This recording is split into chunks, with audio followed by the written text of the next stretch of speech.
नमस्कार दोस्तों, जय हिंद, वंदे मातरम। सभी भावी अध्यापक अध्यापिकाओं का वेलकम, अभिनंदन है दोस्तों शिक्षा भर्ती के चैनल पे जायसवाल कोचिंग सेंटर पर, पावर्ड बाई शिक्षा ही प्रकाश है। दोस्तों बात करेंगे पर्यावरण अध्ययन के प्रैक्टिस सेट नंबर 17 की 17वीं आपकी यह प्रैक्टिस सेट है। आई होप अगर आपने पिछली क्लासेस नहीं देख पाई है तो इस वीडियो को देखने के बाद यहाँ पे आई बटन पे लिंक आएगा, आप लोग देख सकते हैं। चलिए दोस्तों शुरू करते हैं। प्रैक्टिस सेट नंबर 17 17वीं प्रैक्टिस सेट में पर्यावरण के सभी प्रश्न आपके सिलेबस के एग्जाम पैटर्न पर हैं और यह वीडियो गोल्डन वीडियो होने वाला है, आपके लिए गोल्डन चांस है। चेक करिए आज की क्लास में 30 में से आप लोग कितना स्कोर क्रैक कर रहे हैं। तो चलिए दोस्तों पहला प्रश्न शुरू करते हैं, स्क्रीन पर दिया है और शिक्षा को लाइक कर लेंगे, एक बार शिक्षा के प्रकाश को सब्सक्राइब कर लेंगे।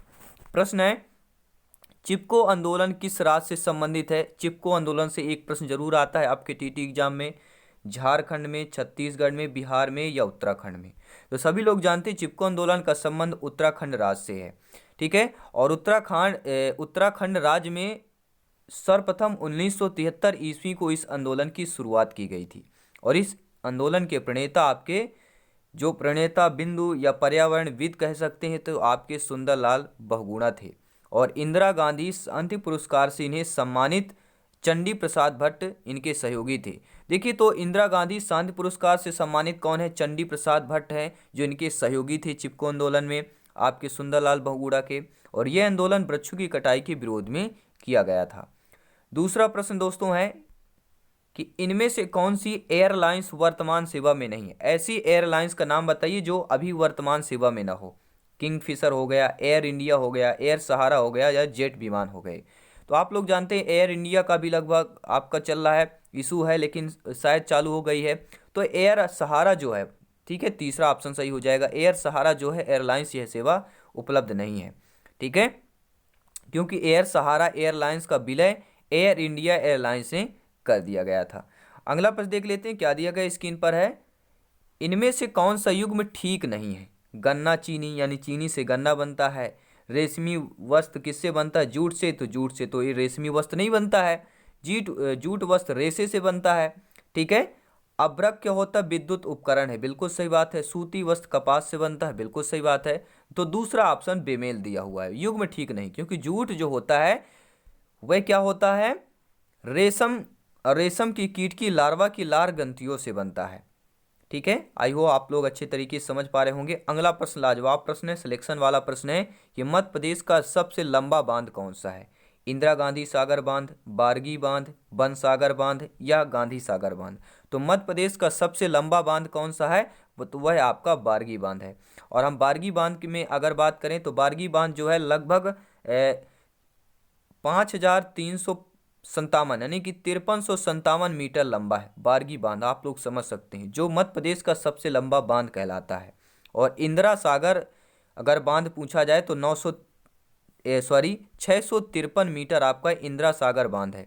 और वन सागर बांध जो है 1000 मीटर लंबा है और सबसे लंबा 5357 मीटर में आपका बारगी बांध आता है। अगला प्रश्न देखेंगे और आपके लिए होमवर्क में ये बताइए बारगी बांध जो किस राज्य से संबंधित किस डिस्ट्रिक्ट से संबंधित आता है। बारगी बांध जो है किस डिस्ट्रिक्ट से, किस जिला से संबंधित है, नीचे कमेंट बॉक्स में करें आप लोग, क्योंकि इससे रिलेटेड प्रश्न आ सकता है। अगला प्रश्न देख लेते हैं, किस विटामिन की कमी से घाव से रक्त का बहना नहीं रुकता है। तो सभी लोग जानते हैं रक्त अल्पता होता है और vitamin B, vitamin A, vitamin C, vitamin K. Vitamin से एक प्रश्न जरूर आना है, तो विटामिन से सारे एमसीक्यूज हम कराएंगे जरूर विटामिन से संबंधित जल्दी, ठीक है। तो आपका विटामिन के यहाँ पे होगा, क्योंकि विटामिन के की कमी से घाव से रक्त का बहना नहीं रुकता है और इस विटामिन का मुख्य कार्य रक्त के थक्के का जमाना है। तो आपका जो प्रोथाम्बिन रसायन की उपस्थिति में रक्त जमा हो जाता है। विटामिन आपका जो के है इसमें एक प्रोथाम्बिन रसायन होता है, उसकी उपस्थिति में रक्त क्या है, जमा हो जाता है। तो विटामिन के का रासायनिक नाम जो है अगर पूछा जाए तो नेफ्थेक्विनोन है। क्या है, नेफ्थेक्विनोन है आपका राइट ऑप्शन, फोर्थ ऑप्शन के जात जाएगा। अगला प्रश्न देख लेते हैं दोस्तों, अगर वीडियो पसंद आ रहा हो तो शिक्षा को लाइक कर लेंगे, शिक्षा के चैनल को सब्सक्राइब कर लेंगे। चूहों के द्वारा फैलने वाला रोग कौन सा है, बहुत बार पूछा गया है। मलेरिया है, चेचक है, प्लेग है, तपेदिक है। तो सभी लोग जानते हैं चूहों के द्वारा जो फैलने वाला प्लेग फैलता है, ठीक है। और प्लेग के वायरस को पिस्सू कहते हैं, जो प्लेग फैलता है उसका जो वायरस होता है, ठीक है, उसका क्या है, पिस्सू वायरस कहते हैं।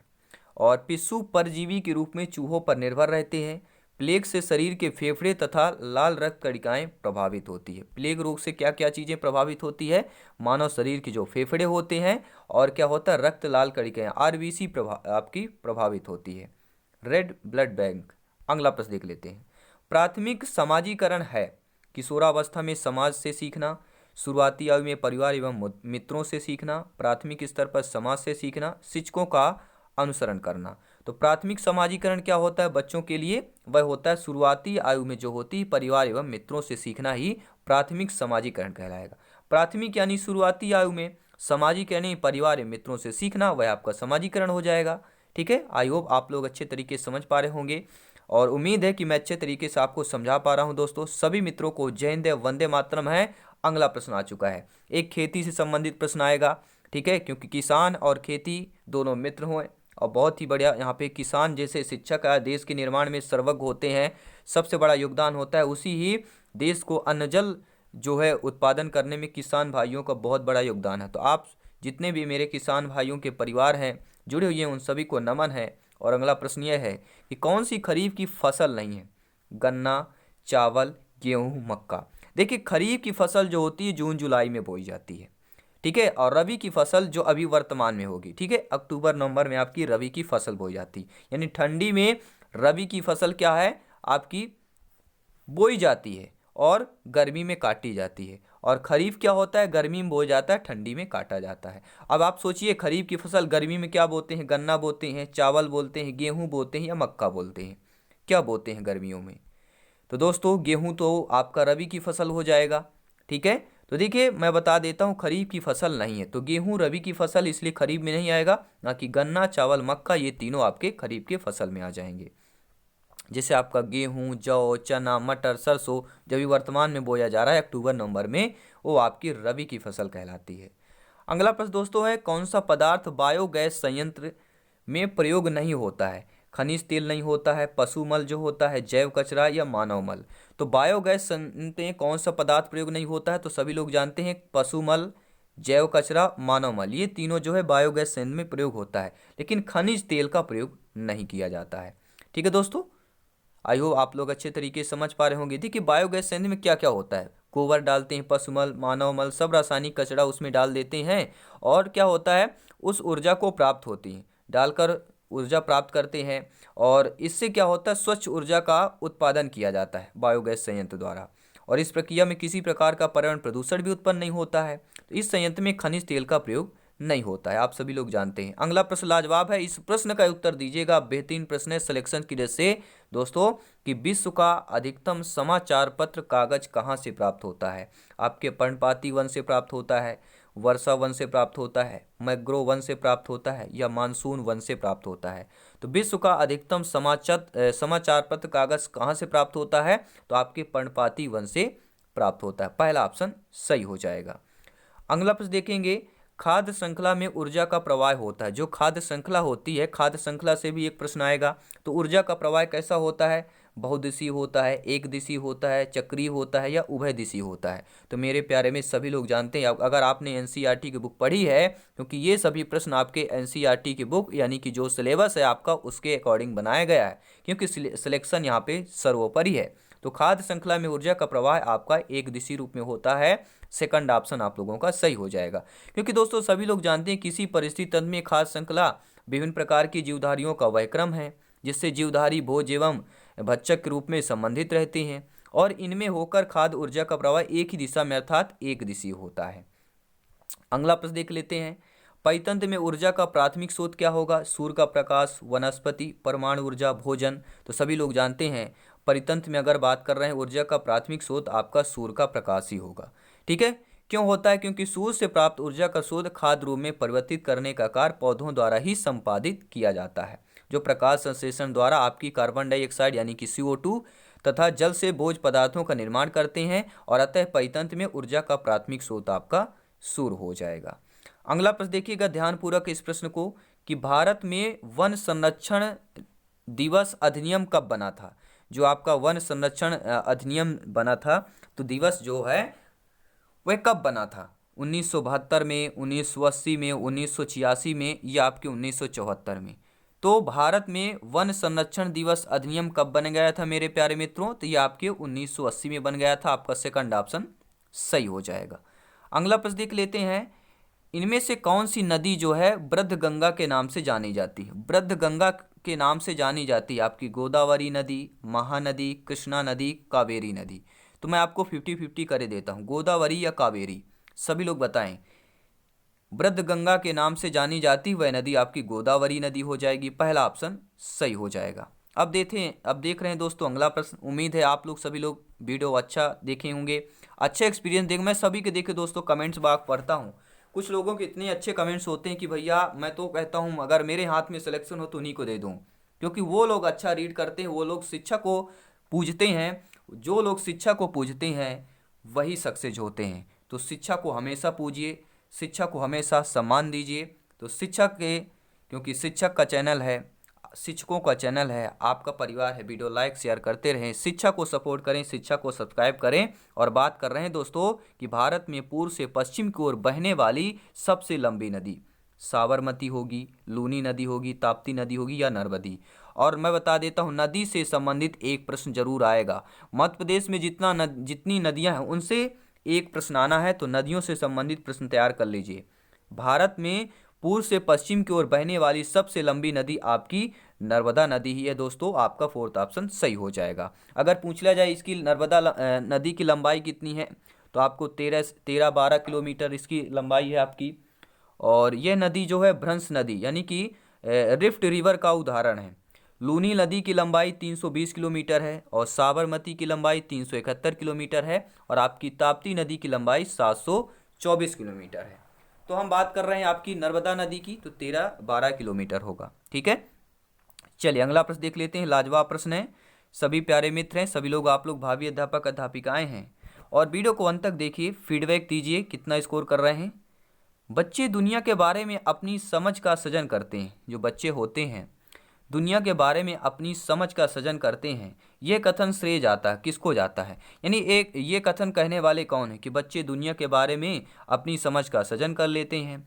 जो आपके जीन पियाजे जी हैं, पावलोव हैं, कोहलबर्ग हैं या आपके स्किनर हैं। और बता देता हूँ एमपीटीटी में इन्हीं से प्रश्न आना है। आपके जीन पियाजे जी, पावलोव, कोहलबर्ग, स्किनर हो गए। और इनसे संबंधित मैं ऐसे क्वेश्चन टॉप 100 या टॉप 50 क्वेश्चन लाऊंगा। इन चारों मनोवैज्ञानिक से प्रश्न रहेंगे क्योंकि इनसे ज़्यादा आता है और ज़्यादातर इन्हीं से प्रश्न आता है, आपके एग्जाम पर आते हैं, आपकी परीक्षा में। ठीक है, तो बच्चे दुनिया के बारे में अपनी समझ का सृजन करते हैं, यह कथन से जाता आपके जीन पियाजे जी को जाता है, क्योंकि जीन पियाजे जी के अनुसार ही बच्चे दुनिया में अपनी समझ स्वयं का विकसित करते हैं, अर्थात नव स्फूर्त विचारों के धरातल पर अपनी अभिव्यक्ति करते हैं। अगला प्रश्न है दोस्तों, सतत एवं व्यापक मूल्यांकन की एक तकनीक है। अर्धवार्षिक मूल्यांकन, सत्र मूल्यांकन, निदानात्मक मूल्यांकन, इकाई मूल्यांकन। तो मेरे प्यारे मित्रों, शिक्षक बंधुओं, सतत एवं व्यापक मूल्यांकन की जो तकनीक होती है वह आपकी निदानात्मक मूल्यांकन कहलाती है। ठीक है, तीसरा ऑप्शन आप लोगों का सही हो जाएगा। अगला प्रश्न देख लेते हैं क्या दिया गया है। एक अच्छे परीक्षण की कौन सी विशेषता नहीं होगी? देखिए, कोई एक अच्छी परीक्षण होता है, ठीक है, परीक्षण की बात कर रहे हैं, तो उसमें विश्वसनीयता होनी चाहिए, वैधता होनी चाहिए, वस्तुनिष्ठता होनी चाहिए, उत्तीर्ण करना। तो देखिए, विशेषता जो है परीक्षण की उत्तीर्ण करना नहीं होनी चाहिए। विश्वसनीयता, वैधता, वस्तुनिष्ठता तो होगी, लेकिन उत्तीर्ण करना क्या है आपकी यह परीक्षण की विशेषता नहीं होनी चाहिए। अगला प्रश्न लेते हैं। अगला प्रश्न है, छात्रों में रटने की प्रवृत्ति रोकने हेतु कैसे प्रश्न पूछने चाहिए? अब आजकल देख लेते हैं, ट्रिक का जमाना चल रहा भैया। मैथ्स की ट्रिक बात करें, ठीक है, अगर आप मैथ्स क्योंकि जो मैं यूट्यूब में जैसे शुरुआत किया था, मेरा एक अदर चैनल था, मैं मैथ्स से ही शुरू किया था दोस्तों। ठीक है, मैथ्स ट्रिक और रीजनिंग की बात करें, मैं वहीं से शुरू करा था और वहीं से मैं सारी चीज़ें सीखा हूँ कि कैसे क्या करना है। तो बस हो गया, शिक्षा की पूजा करता रहा और आपसे जुड़ता रहा। तो सभी दोस्तों को वेलकम है दोस्तों। तो चलिए इस प्रश्न को देख लेते हैं कि छात्रों में जो रटने की प्रवृत्ति होती है वो रोकने हेतु कैसे प्रश्न पूछेंगे।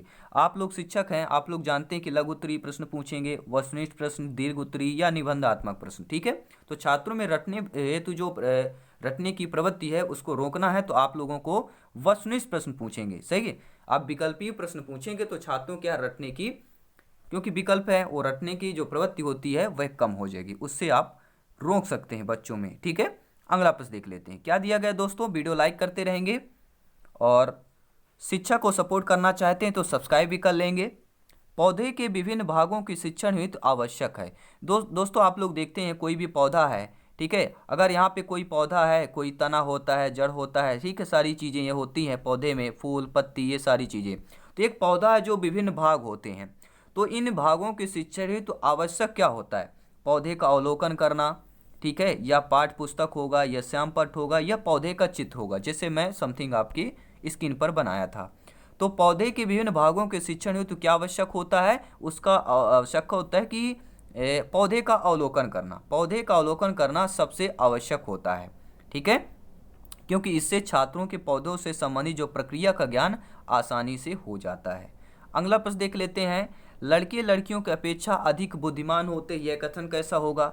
सही हो सकता है, सही है, यह बुद्धि के भिन्न पक्षों के लिए सही है, यह लैंगिक पूर्वाग्रह को प्रदर्शित करता है। तो लैंगिक से संबंधित मैंने बाल विकास में एक आपकी क्लास चलाई थी, ठीक है, वहाँ से प्रश्न मैं बोला था ना कि आपके आते ही आते हैं, इसलिए मैंने वो क्लास चलाई थी। और जो जितने मेरे भाई बहनें शिक्षक बंधु हैं क्लासेज मेरी देख रहे हैं, शिक्षा को सपोर्ट कर रहे हैं, सभी को धन्यवाद है दोस्तों।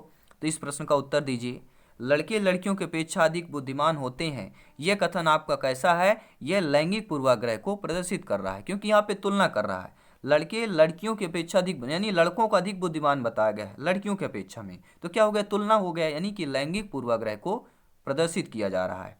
ठीक है दोस्तों, चलिए अगला प्रश्न देख लेते हैं, क्या दिया गया स्क्रीन पर प्रश्न है, लाजवाब प्रश्न है। एक देशांतर से दूसरे देशांतर के बीच कितना समय अंतराल होता है।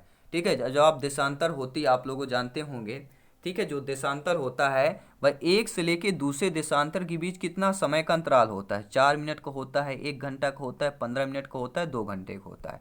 तो फॉर एग्जाम्पल बता देता हूँ मैं आपको, अगर एग्जाम में आता है तो मैं बता देता हूँ 1 से लेके 10 मिनट के अंदर अगर ऑप्शन आ रहे हैं तो सही है। तो 1 मिनट से 10 के अंदर देखिए कौन सा ऑप्शन है। एक देशांतर दूसरे देशांतर के बीच कितना समय अंतराल होता है, तो 4 मिनट का समय अंतराल होता है। ठीक है, चलिए अगला प्रश्न देख लेते हैं। पर्यावरण अध्ययन में क्षेत्र भ्रमण का मुख्य उद्देश्य क्या होता है। अगर हम इन्वायरमेंट स्टडीज की बात कर रहे हैं, जो आप लोग जानते हैं शिक्षक क्षेत्र भ्रमण पर ले जाते हैं बच्चों को, तो इसका उद्देश्य क्या होता है, क्योंकि आप शिक्षक हैं, आप ही ले जाते हैं, अध्यापक अध्यापिकाएं लोग मिलकर ले जाते हैं, स्कूल स्टाफ जो होता है वो लोग लेके जाते हैं बच्चों के लिए पर्यावरण अध्ययन के क्षेत्र भ्रमण में। तो ये उद्देश्य क्या होता है, मुख्य उद्देश्य मनोरंजन करना बच्चों का, या बच्चों के पिकनिक मनाना, या बच्चों में प्रत्यक्ष अनुभव प्राप्त करवाना, या सरकारी योजना का निर्वाह करना, जो सरकारी योजनाएं होती हैं वार्षिक में ले जाना, बच्चों को घुमाना। ठीक है, तो क्या होना चाहिए, मुख्य उद्देश्य क्या होता है, तो मुख्य उद्देश्य होता है प्रत्यक्ष अनुभव। जब बच्चे स्वयं देखें, अपनी आंखों से देखते हैं, समझते हैं, आप लोग फिर उसका डिस्कस करते हैं, तो प्रत्यक्ष अनुभव बच्चे प्राप्त करते हैं। ठीक है, क्योंकि जिन विषय वस्तु को प्रत्यक्ष अनुभव के द्वारा सीखते हैं वह कभी नहीं भूला जाता, और इससे रटने की प्रवृत्ति अवरुद्ध हो जाती है। ठीक है, यानी जो रटने की प्रवृत्ति है इसको रोकने में ये भी आपका प्रत्यक्ष अनुभव कार्य करता है, और समझ की प्रवृत्ति भी विकसित होती है बच्चों में।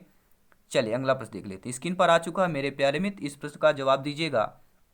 प्राथमिक स्तर पर पर्यावरण अध्ययन के लिए कौन सी विधि प्रभावशाली होती है। अगर हम प्राथमिक स्तर की बात करें, पर्यावरण अध्ययन की बात करें, कौन सी विधि प्रभावशाली दिया गया है, कहानी विधि, योजना विधि, व्याख्यान विधि, या वाद विवाद विधि। तो हम प्राइमरी लेवल की बात कर रहे हैं, ठीक है, प्राइमरी लेवल की बात कर रहे हैं, तो पर्यावरण अध्ययन की कौन सी विधि प्रभावशाली होगी, वह कहानी विधि होती है। कहानी कविता विधि ये आपकी इंपॉर्टेंट होती है। ठीक है, क्योंकि प्राथमिक स्तर के विद्यार्थी को रोचक तथ्यों के द्वारा ही विषय वस्तु के प्रति आकर्षित कर सकते हैं, उन्हें अधिगम के लिए प्रोत्साहित कर सकते हैं। अगला प्रश्न है, इस प्रश्न पे आप वीडियो लाइक कर देंगे सभी प्यारे मित्र। देखते हैं आज कितना लाइक आ रहा है इस वीडियो पर, इस क्लास पर। कौन सा एक अभिप्रेरित शिक्षण का संकेत होता है। दोस्तों जब भी आप लोग अच्छा कमेंट करते हैं हमें मोटिवेशन मिलता है, मोटिवेट होते हैं कि नहीं यार आपके लिए बेस्ट वीडियो बना के लाएं। ठीक, वो एक मोटिवेशन कार्य करता है, आप लोगों का कमेंट्स, आप लोगों को लाइक करना। ठीक है दोस्तों, बस सपोर्ट करते रहें शिक्षा को। तो इस प्रश्न का जवाब दीजिए कि कौन सा एक अभिप्रेरित शिक्षण का संकेत है। तो इसमें बात कर रहा अभिप्रेरित शिक्षण का, बच्चों द्वारा प्रश्न पूछना, कक्षा में अधिकतम उपस्थित हो गया, कक्षा में एकदम खामोशी हो जाना, यह गृह कार्य पूर्ण करना। तो एक अभिप्रेरित शिक्षण का संकेत है, मतलब क्या होगा, आपका गृह कार्य का पूर्ण करना या बच्चों द्वारा प्रश्न पूछना। तो बच्चों द्वारा प्रश्न पूछना यह एक अभिप्रेरित शिक्षण का संकेत होता है। अगला प्रश्न देख लेते हैं, कौन सा पर्यावरण अध्ययन का घटक नहीं है? वायुमंडल, मानव, जलमंडल, सौरमंडल। तो दोस्तों इसका राइट आंसर आप लोगों का हो जाएगा, देखिए वायुमंडल आपने पढ़ा है, मानव मंडल यानी कि आपके ठीक है पढ़ा होगा, जलमंडल पढ़ा है। क्या आपने सौरमंडल पढ़ा है? पढ़ा तो है सभी लोगों ने, ठीक है। तो पर्यावरण अध्ययन का सौरमंडल आपका घटक नहीं होगा, ठीक है। पर्यावरण अध्ययन के अंतर्गत जो वायुमंडल आता है, जलमंडल और आपका स्थल मंडल आता है, ठीक है, और तथा जैव मंडल यानी कि मानव आदि कारकों का अध्ययन किया जाता है। पर्यावरण अध्ययन के अंतर्गत जो है सौर मंडल का अध्ययन नहीं किया जाता है। अगला प्रश्न देख लेते हैं क्या दिया गया है। प्रश्न यह है, सीखने की प्रक्रिया में अभिप्रेरणा क्या होता है? जो सीखने की प्रक्रिया होती है उसमें अभिप्रेरणा बच्चों की स्मरण शक्ति को मजबूत करती है, बच्चों में सीखने के प्रति रुचि का विकास करती है, बच्चों को एक दिशा में सोचने की योग्यता को विकसित करती है, या पिछले सीखे हुए जो नए अधिगम होते हैं उनको अलग करती है। तो सीखने की प्रक्रिया में जो अभिप्रेरणा होता है, अभिप्रेरणा बच्चों में सीखने के प्रति रुचि का विकास करती है। दूसरा ऑप्शन सही हो जाएगा। अगला प्रश्न देख लेते हैं, पर्यावरण अध्ययन के लिए आप छात्रों को कौन से चैनल देखने का सुझाव देंगे? जब भी आप टीवी देखते हैं, न्यूज़ देखते होंगे, सारी चीज़ें, तो आप अगर पर्यावरण अध्ययन के लिए बच्चों को चैनल दिखाना चाहते हैं टीवी में, तो कौन से चैनल का सुझाव करेंगे? डिस्कवरी चैनल के, नेशनल जियोग्राफी का, एनिमल जो प्लानेट वाले होते हैं, या इन्हीं सभी चैनलों का सुझाव करेंगे? तो पर्यावरण अध्ययन इन्वायरमेंट स्टडीज के लिए छात्रों के लिए चैनल देखने का सुझाव जो करेंगे, डिस्कवरी के लिए भी करेंगे, नेशनल जियोग्राफी के लिए भी, और एनिमल जो प्लांट वाले होती हैं उनको भी करेंगे, यानी उपरोक्त सभी करेंगे। फोर्थ ऑप्शन सही हो जाएगा। क्योंकि दोस्तों जो मानव जीवन से संबंधित सभी प्राकृतिक व प्राकृतिक हैं से परिचित कराते हैं, अतः पर्यावरण अध्ययन विषय से पढ़ने वाले छात्र को उपयुक्त सभी चैनल देखने का सुझाव देंगे। अगला प्रश्न देख लेते हैं, इस प्रश्न का उत्तर जवाब दीजिएगा। भारत में वन संरक्षण दिवस कब मनाया जाता है? 1972 में, 1980 में, 1986 में, 1974 में। तो भारत में वन संरक्षण दिवस अधिनियम कब बना था दोस्तों? तो यह आपके 1980 में बना था, ठीक है। 1980 में वन संरक्षण दिवस अधिनियम बन गया था 1980 में। अगला प्रश्न देख लेते हैं, बीज अंकुरण की अवधारणा को पढ़ाने का सबसे प्रभावी तरीका क्या होता है? मान लीजिए आपकी नियुक्ति हो गई, आप लोग अध्यापक अध्यापिका बन गए, ठीक है। तो आप जब बच्चों को बीज की अंकुरण की अवधारणा पढ़ाते हैं तो उनका सबसे प्रभावी तरीका क्या होगा आप लोगों का? बोर्ड पर चित्र बनाते हुए अंकुरण के चरणों को प्रदर्शित करना, अंकुरित बीजों का फोटो दिखाना, कक्षों में अंकुरित बीजों को दिखाना और अंकुरण की प्रक्रिया को स्पष्ट करना, या बीज बोने और आपके अंकुरण के विभिन्न चरणों का अवलोकन करने और उनका चित्र बनाना। तो आप लोगों का प्रभावी तरीका क्या होगा बीज की अंकुरण की अवधारणा को पढ़ाने का? तो राइट ऑप्शन हो जाएगा दोस्तों, क्या हो जाएगा? राइट ऑप्शन आप लोगों का होगा बीज बोने, अंकुरण के विभिन्न चरणों का अवलोकन करने, उनका चित्र बनाने की गतिविधि को बच्चों को निष्पादित करने के लिए कहना। तो फोर्थ ऑप्शन सही हो जाएगा। तो दोस्तों ये क्लास आप लोगों को कैसी लगी? 30 नंबर की क्लास थी, अगर बेहतरीन क्लास थी। अगर ये शिक्षा का चैनल, ये शिक्षा का वीडियो आपको पसंद आया तो लाइक शेयर कर दीजिएगा, शिक्षा के नाते सब्सक्राइब कर लीजिएगा। शिक्षा से जुड़िए क्योंकि आप लोग भावी अध्यापक अध्यापिकाएं हैं, शिक्षक शिक्षिकाएं हैं, आप सभी को नमन है। जय हिंद दोस्तों, मिलते हैं नेक्स्ट क्लास में। हमेशा हंसते रहिए, मुस्कुराते रहिए, आसपास साफ सफाई बनाए रखें, अपना ख्याल रखें, अपना स्वास्थ्य अच्छा रखें, बस तैयारी जारी रखें क्योंकि सिलेक्शन सर्वोपरि है। जय हिंद दोस्तों, वंदे मातरम।